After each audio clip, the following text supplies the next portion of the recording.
কিছুর দরকার হলে ওরা বলতাম এটা লাগবো এটা লাগবো। এখন আমি কাকে বলবো? আগামী জুমাতে তো তোমার একা যেতে হবে, তোমার বাবা তো পাশে থাকবে না। সামনে আমার বিপদ, উনি আমার সাথে থাকলে আমার সাহস হইতো। আমার জন্য তুমি পেয়ার আনতে গিয়ে মশার কামড় খেয়েছো। আসসালামু আলাইকুম। আমাদের বিবাহিত জীবনের 10 বছর পার করে ফেলেছি এবং এবার সৌদি আরব এবং বাংলাদেশ মিলিয়ে প্রায় 7-8 মাস মিশারির আব্বুর সেবা করার সুযোগ পেয়েছি। তো আমার অসুস্থতার কারণে উনি আমাদেরকে দেশে রেখে ওনার কর্মস্থল সৌদি আরবে ফিরে যাচ্ছেন। তো ওনাকে বিদায় দিব সেই কথা ভেবে কলিজাটা ফেটে যাচ্ছে। তো মনের ভিতর চাপা কষ্ট রেখেই ওনার পছন্দের খাবারগুলো আজকে ওনাকে রান্না করে খাইয়েছি। এদিক দিয়ে দেখেন, রোদ দেখে কাপড় ধুতে দিয়েছি, কিন্তু এখন রোদ শেষ, আকাশ মেঘলা, বৃষ্টি আসবে নাকি। কি কাজটা করলাম, রোদ দেখে ধুইলাম, এখন অন্ধকার হয়ে গেছে। আমার শাশুড়ি আম্মা কোথায় গেল? ও আমার যা বাড়িতে নাই, বেড়াইতে গেছে।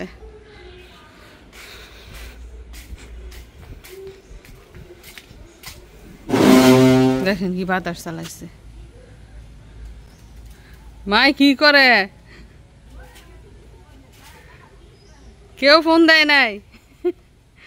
ওই যে ওইখানে গিয়া গল্প করে বাড়াইটাদের সাথে। বাড়িতে একা একা কি করব? আমি রান্না বান্না করতেছি, এতক্ষণ বসে ছিল আমার কাছেই, বলতেছি একটু ঘুরে আসি ওদিক থেকে। তো আজকে আমি দুপুরে রান্না করেছি কাঁঠাল বিচি দিয়ে লতি, সাথে শুটকিও দিয়েছি। এদিকটায় রান্না করেছি খুবই মজাদার একটা তরকারি, সেটা হচ্ছে কই মাছ দিয়ে ডালের বড়ি।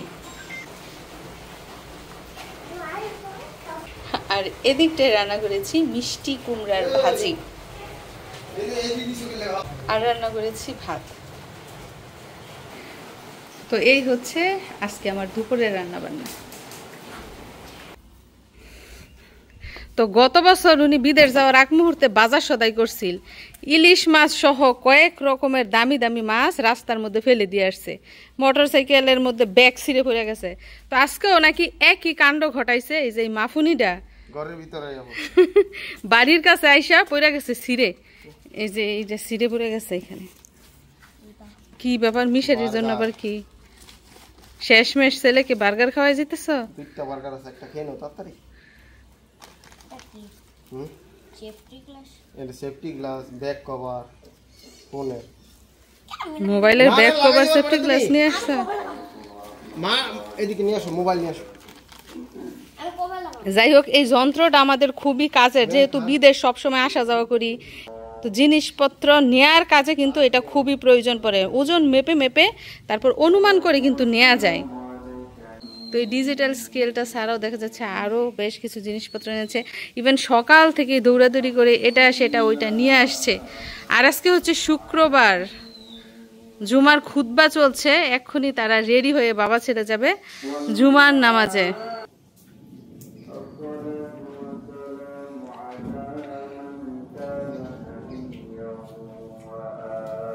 মিশারির আর কি আছে বাকি? সব সেফটি গ্লাস কি কি আছে খুঁড়িনাড়ি খুঁড়া খুঁড়া দেখতেছে, সব অপূর্ণ কাজ পূর্ণ করে দিয়ে যাইতেছে। গ্লাস লাগাই দিই নাই, আর কভার আনি নাই, কত কাহিনী।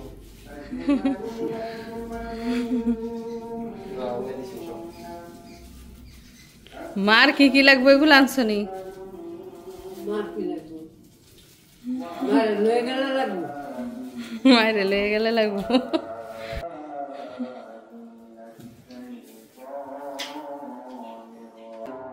এই যে মিশারির মোবাইলটা কিন্তু একদম নতুন হয়ে গেছে, ব্যাক কভার ফ্রন্ট কভার লাগিয়ে।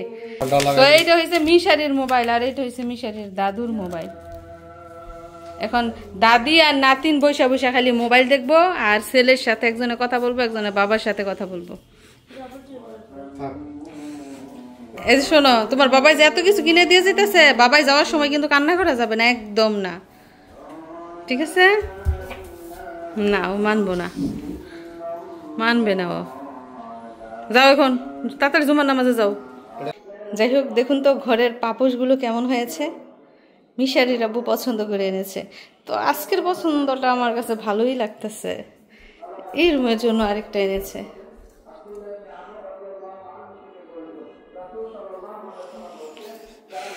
মিশারি, আজকে কি বার?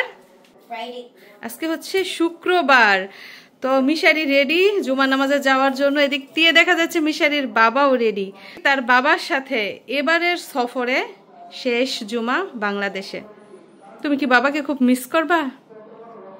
আগামী জুমাতে তো তোমার একা যেতে হবে, তোমার বাবা তো পাশে থাকবে না। বাবার জন্য কষ্ট হচ্ছে তোমার? প্রতিটা মুহূর্তে কষ্ট হয় মনে করলেই। আমি দোয়া করি আল্লাহ যেন তোমাদের খুব তাড়াতাড়ি আবার একসাথে জুমা পড়ার সুযোগ করে দেয়।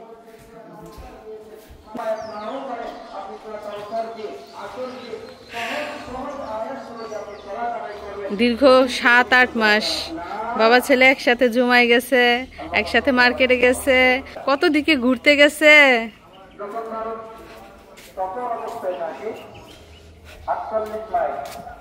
কিলোমিটার হিসেবে যেটাকে 77 কিংবা 77.5 পর্যন্ত ধরা হয়। 48 মাইল দূরে যদি কেউ সফর করে, আল্লাহ পাক রব্বুল আলামিন রমজান মাসে যারা রোজা রাখবে, আল্লাহ তাআলা রমজানের রোজাটাকে হালকা করে দিবে। অর্থাৎ আপনি যখন সফরে থাকবেন, যদি সেটা রমজান মাস হয়, তখন আপনাকে রোজা পালন করতে হবে। ওই রোজাটা আপনি বাড়িতে এসে অন্য কোনো সময় পালন করবেন, রমজান মাসে রোজার সওয়াব পেয়ে যাবেন। সুবহানাল্লাহ। তো আমাদের হুজুর বয়ান করছে রমজান মাসে কেউ যদি সফরে থাকে, মানে এক স্থান থেকে অন্য স্থানে যায়, দূরের জার্নি, তাহলে তার জন্য রোজা মাফ। কিন্তু পরবর্তীতে যখন সে এই রোজাটা করে নিবে, তখন সে রমজান মাসের সমান সওয়াব পেয়ে যাবেন। সুবহানাল্লাহ।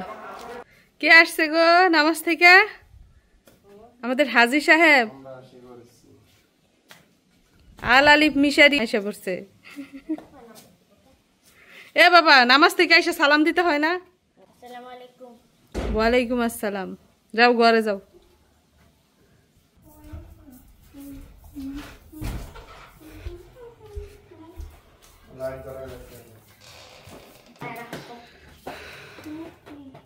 এখন শুনি তোমাদের অনুভূতি বাবা ছেলের। কিসের অনুভূতি? মিশারির কি তার বাবার জন্য বেশি কষ্ট হইব না না মিশারির বাবার মিশারির জন্য বেশি কষ্ট হইব? মিশারির বেশি কষ্ট হবে। কেন? কারণ আমি বাবার সাথে অনেক দিন ধরে রসি নাই। অনেক দিন ধরে বাবার সাথে ছিলে বলে তুমি বাবাকে অনেক ভালোবাসো? একটু হাক করো বাবার সাথে। বাবাকে তো আর খুঁজলেও পাইবা না, এদিক সেদিক কোথাও দেখতে পাবা না, শুধু মোবাইলের ভিতর দেখতে পাবা।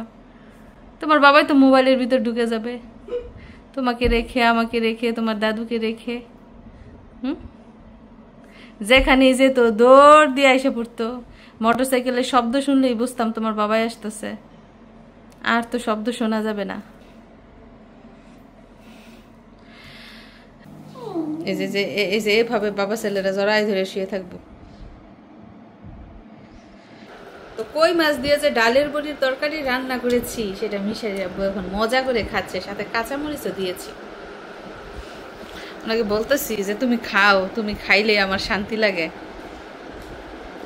এতক্ষণ বসে ছিল, আমি খাবো সাথে। আমি বলছি যে তুমি খাও, পরে আমি খাই। এছাড়াও কচুর লতি খাইছে, মিষ্টি কুমড়া খাইছে, এখন সব শেষে মাছের তরকারি দিয়ে ভাত খাচ্ছে। হ্যাঁ গো, কোন তরকারিটা বেশি মজা হয়েছে আজকে? ডালের বড়ি। তো কিছুদিন ধরে বলতেছে যে কই মাছ না আছে, ডালের বড়ি রান্না করো।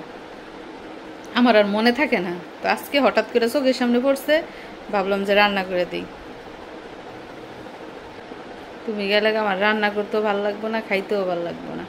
কতটা দিন ধরে তোমার রান্না করে খাওয়াইতেছি।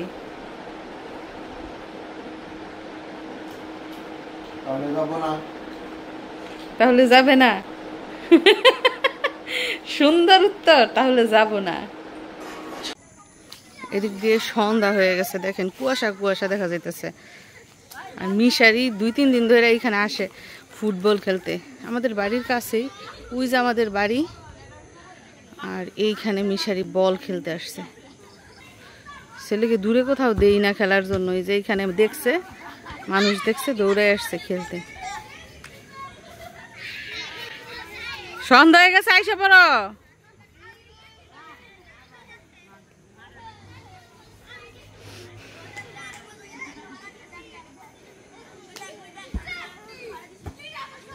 মিশারি তেমন কারোর সাথে মিশে না, আশেপাশের কারোর সাথেই তার তেমন কোনো পরিচয় নাই, শুধু স্কুলে যায় আর বাসায় থাকে।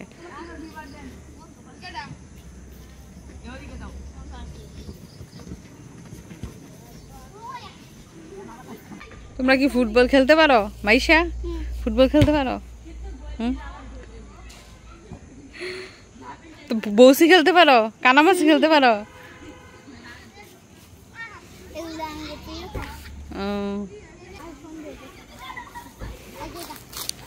তো আমার ভাসুরের মেয়েরা এসেছে খেলা দেখতে। তাদের আকাশের দিকে তাকিয়ে দেখেন, মনে হচ্ছে যে সূর্য বুঝি উঠছে, কিন্তু সময় হচ্ছে মাগরিবের টাইম।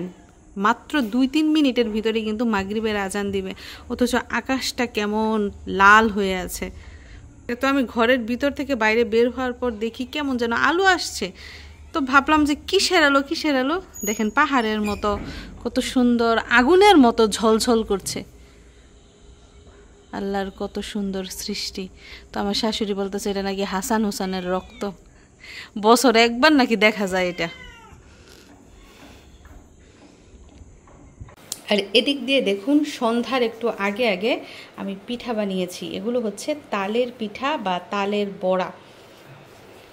বাবা কেউ খায় না এখনো, তোমাকে দিয়ে আমি উদ্বোধন করাতে চাই। তালের পিঠা খেয়ে দেখো তো কেমন হয়েছে। গরম, নিচ থেকে একটা নাও, নিচে একদম নিচে থেকে, ফুলা ফুলা, ক্রিস্পি অ্যান্ড সফট। দেখছেন যেমন মসমসা তেমন হচ্ছে নরম। বাবা মজা হয়েছে? নর্মাল, এটার কোনো টেস্ট তুমি পাচ্ছ না, তালের কোনো গ্রান পাচ্ছ না। মজা হয়েছে কিনা সেটা বলো।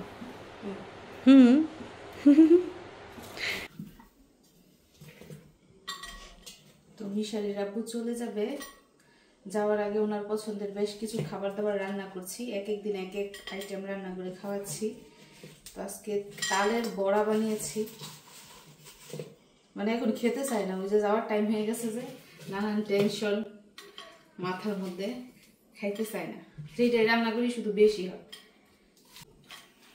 তো দেখি খাই কিনা, এত শখ করে বানিয়েছি।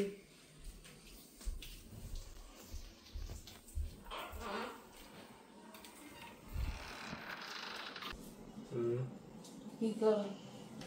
বসে আছি। কত কিছুই তো রান্না করি, কিচ্ছু খাও না। নরম হয়েছে কিন্তু। মিষ্টি কম একটু। এখনকার চিনি না মিষ্টি লাগে না, এত চিনি ঢালছি তারপর ওগুলো মিঠা হয়নি। খাই দেখো। আমি খাইতাম, উনি আগে আমাকে খাওয়াই দিত, যেটা খাইতো আগে আমাকে খাওয়াই দিত। এখন বাংলাদেশে আসার পর না মনে হয় ভুলে গেছে, আমাকে খাওয়ানো ভুলে গেছে। এখন আমাকে বলে আমি খেয়ে নিতে।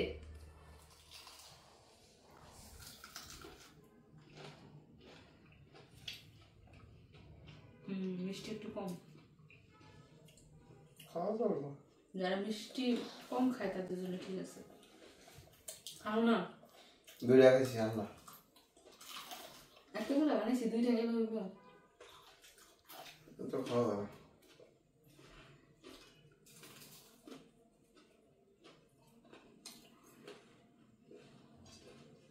আজকের বারে উনি কোথায়, আগামী বারে কোথায় থাকবো? তুমি টেনশন করতেছ? যাবো দেখা, ওনার রিজিক যেখানে ওইখানে তো যাইতে হইবই। আমাদের রিজিকের ব্যবস্থা করতে হইব না? পরিবারের সদস্যদের রিজিকের ব্যবস্থা করতে হইব, আর একজন সদস্য বাড়তেছে তার রিজিকের ব্যবস্থা করতে হইব। রিজিক আল্লাহ দিব। আল্লাহ তোমার ভাগ্য এখানে লেখা রাখছে, বিদেশ বাড়িতে ওনার চাকরি লেখা রাখছে। যখনই স্বাবলক হয়েছে তখন থেকে বিদেশ, এখনো পর্যন্ত সেই বিদেশি আল্লাহ ওনার রিজিক ওনার কর্মস্থল লিখে রাখছে। তো ওইখানে তোমার যাইতে হইবই। যতদিন তোমার ভাগ্যে বিদেশ আছে ততদিন করতেই হইব। তুমি যতই বলো যে আমি আর বিদেশ করব না, তাও তোমাকে ওইখানে যাইতেই হইব।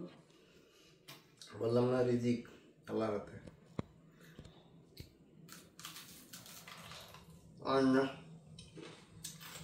5টা খাইছি 5টা। উনি বহুবার আমাকে আর মিশালিকে রেখে বিদেশ গেছে। কষ্ট হইতো, কিন্তু তখন একা থাকতাম বলে কষ্ট লাগতো, যে এই যে একা হয়ে গেলাম, উনি তো আর নাই, উনি কবে না কবে আসে। কিন্তু এবার আরো বেশি কষ্ট লাগতেছে। কিভাবে জানেন? কারণ আমার সাথে আরো একজন আছে, আমার মিশালি, আরো একজন। সামনে আমার বিপদ, উনি আমার সাথে থাকলে আমার সাহস হইতো, আমার অনেক ভালো লাগতো, আমি শক্তি পেতাম মনের মধ্যে।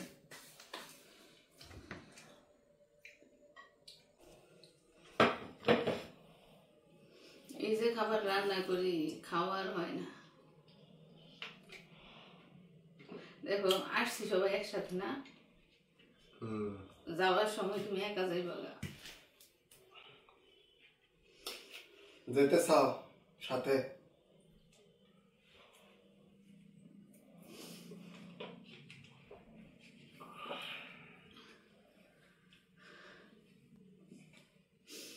গিয়ে কি করবো? আমার সামনে বিপদ, যেইখানে যাই সেইখানেই তো আমার বিপদ। আমার বিপদ কি আমি কাটাইতে পারবো? বাংলাদেশে থাকলো আমার বিপদ সামনে, সৌদি আরব গেলেও সামনে আমার বিপদ।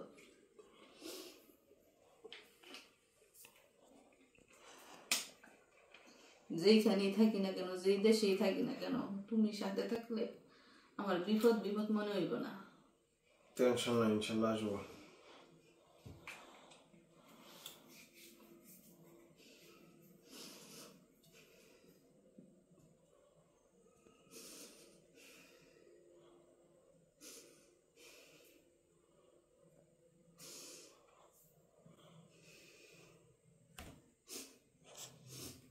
এই কয়েকটা মাস আমার কিভাবে কাটবো?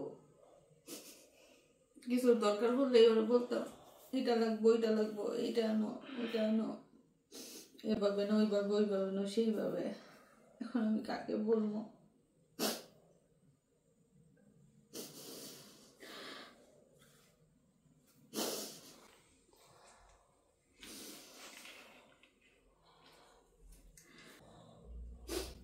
আমার একটা দিন না একটা বছর যাইব, একটা দিন একটা বছরের সমান যাইব। মিশালির স্কুল, সৌদি আরব যতদিন ছিলাম ততদিন স্কুল মিস হয়েছে, আবার আসা শুরু করছে। এবং যদি আবার সৌদি আরব চলে যায় তাহলে তো ছেলের পড়াশোনা আবারও ক্ষতি হইব, প্রচুর ক্ষতি। এই ছেলের পড়াশোনার জন্যই মূলত দেশে থাকা। হয়তো আসছি সবাই একসাথে, সবাই একসাথে চলে যেতে পারতাম না। এখন আমাদের ভিসা আছে, সব আছে। এখন ছেলের পড়ার ক্ষতি করে যাওয়াটা তো ঠিক হইব না।